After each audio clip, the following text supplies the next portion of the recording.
Notre lumière engagée du jour nous emmène ici place Saint-Nizier pour les expérimentations étudiantes des écoles de design et d'architecture lyonnaises. Leurs créations spontanées, poétiques et inattendues et propices à la curiosité vont pouvoir pleinement s'exprimer ici, mais aussi place d'Albon et quai Saint-Antoine. En ce moment, la structuration et la construction des installations battent leur plein dans les grands ateliers, alors allons le constater.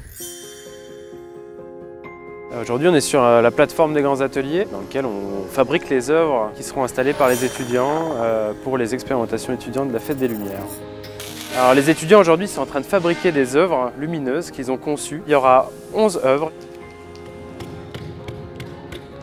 Les étudiants qui participent cette année aux expérimentations étudiantes, ils proviennent de 5 écoles.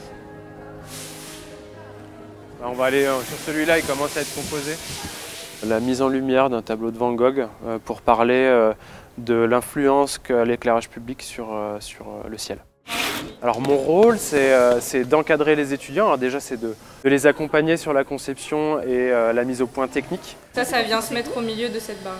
De les accompagner ensuite en atelier pour la fabrication et la mise au point un petit peu plus approfondie de leur projet, et ensuite de les accompagner pendant l'exploitation des œuvres pendant la Fête des Lumières.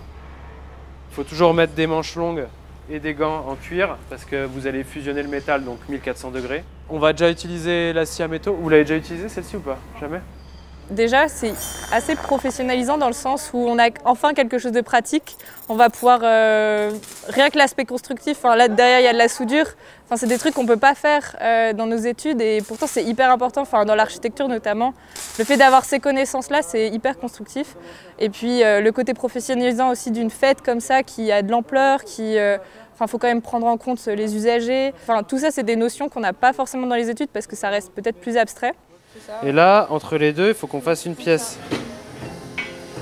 On est très attentif au réemploi. Tous les morceaux de bois que vous voyez utilisés dans les projets, ils ont déjà eu une vie avant ici.